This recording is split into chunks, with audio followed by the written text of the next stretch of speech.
అందరికీ హాయ్ అండి. ముఖ్యంగా జన సైనికులకి, వీర మహిళలకి నాదొక చిన్న విన్నపం అండి. నేను ప్రొఫెషనల్‌గా కమెడియన్ అయ్యుండొచ్చు గానీ, పర్సనల్‌గా 80% మార్కులతో బీటెక్ కంప్లీట్ చేసి, ఈ సమాజం మీద, రాజకీయాల మీద, అలాగే వ్యక్తుల మీద, విలువల మీద, అన్నిటి మీద అవగాహన కలిగిన ఒక వ్యక్తిని నేను కూడా. ఆంధ్రప్రదేశ్‌లో ఓటు హక్కు ఉంది కాబట్టి జరుగుతున్న విషయాల మీద మాట్లాడే హక్కు నాకు కూడా ఉందని నేను మాట్లాడుతున్నాను. అంటే జనసేనకి 24 సీట్లు అని అనౌన్స్ చేయగానే చాలామంది పవన్ కళ్యాణ్ గారిని తిడుతున్నారు, కొంతమంది అలుగుతున్నారు, కొంతమంది అసంతృప్తి చెందుతున్నారు, ఇంకొంతమంది అయితే మోసిన జెండానే కిందేసి కాలుస్తున్నారు, ఇంకొంతమంది అయితే వేసిన స్టిక్కర్స్ను లాగేసి పీకేస్తున్నారు. ఇవన్నీ చూసి నిజంగా మనసుకి చాలా చాలా చాలా బాధ అనిపించింది. ఒక్కసారి ఆవేశంతో కాకుండా మీ ఆత్మ సాక్షిగా ఆలోచించి చెప్పండి, తన నమ్ముకున్న ప్రజలను కానీ, తనతో నడుస్తున్న నాయకులను కానీ మోసం చేసే వ్యక్తిత్వం పవన్ కళ్యాణ్ గారికి ఉంటుందా అండి? పెట్టిన పార్టీకి సపోర్ట్ చేసే మనమే ఇంత ఆలోచిస్తే ఒక పార్టీ పెట్టిన వ్యక్తి ఇంకెంత ఆలోచించుంటాడు? ఒక డెసిషన్ తీసుకోవడానికి తనలో తాను ఎంత మదనపడి ఉంటాడు? ఇది ఒక్కసారి ఆలోచించాలని మనస్ఫూర్తిగా కోరుకుంటున్నాను. 10 సంవత్సరాలుగా ఎటువంటి అవినీతి చేయకుండా తన సొంత కష్టార్జితంతో పార్టీని నడుపుతున్న గొప్ప నాయకుడు పవన్ కళ్యాణ్ గారు. అలాంటి వ్యక్తి గురించి మన శత్రువులు మాట్లాడినట్టు మనం కూడా మాట్లాడితే నిజంగా బాధ అనిపించిందండి. అంటే 24 సీట్లు ఏంటి, అదేంటి, ఇదేంటి అని 2019లో కనీసం ఆయన్ను కూడా గెలిపించుకోలేని మనం అదేంటి ఇదేంటి అని అడిగే హక్కు నిజంగా మనకు ఉందంటారా?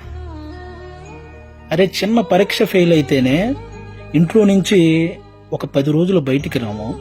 అలాంటిది ఇంత పెద్ద ప్రజా సంగ్రామంలో 2 చోట్ల ఓడిపోయి కూడా రెండో రోజే సమస్య అనగానే పరిగెత్తుకుంటూ వెళ్ళి ఆ సమస్యను సాల్వ్ చేసిన గొప్ప మనసు పవన్ కళ్యాణ్ గారిది.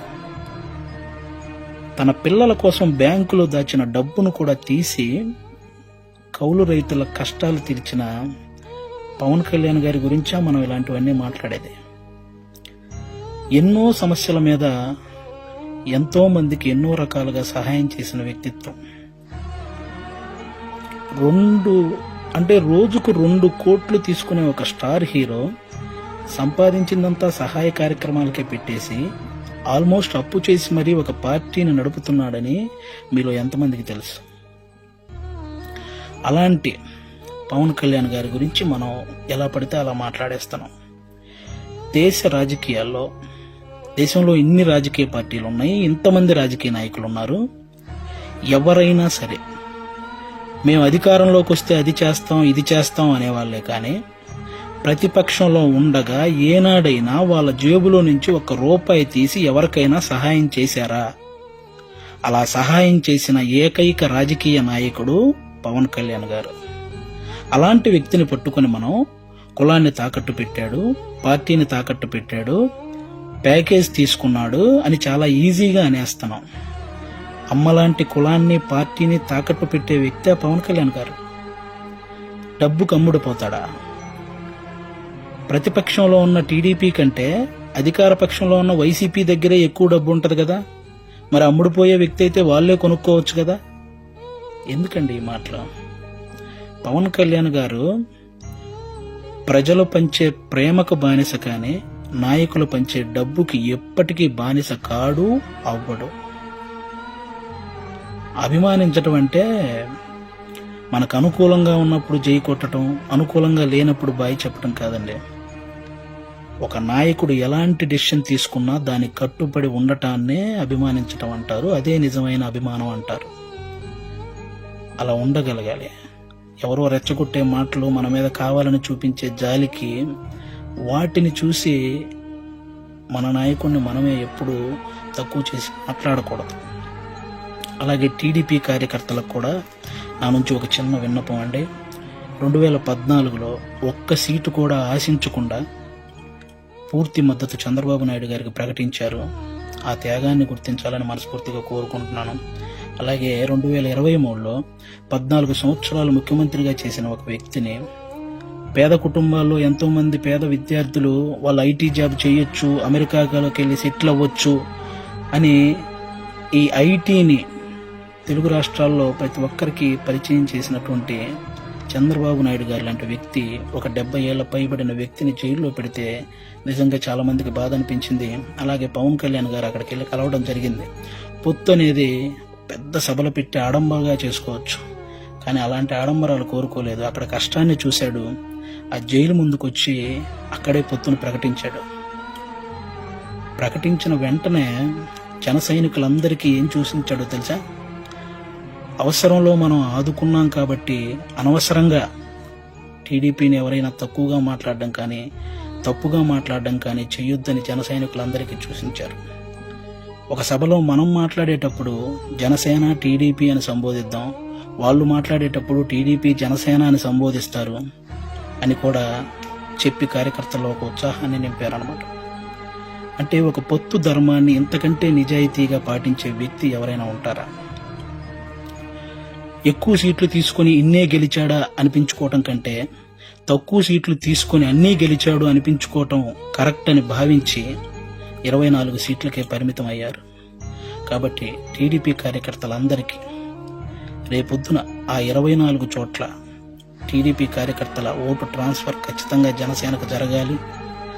ఆయన త్యాగాన్ని రుణం తీర్చుకోవాల్సిన సమయం వచ్చిందని నేను అనుకుంటున్నాను. అలాగే పవన్ కళ్యాణ్ గారి మాటని గౌరవించి జనసేన కార్యకర్తలు కూడా టీడీపీ నిలబడ్డ ప్రతి చోట ఆ ఓటు ట్రాన్స్ఫర్ జరగాలని మనస్ఫూర్తిగా కోరుకుంటున్నాను.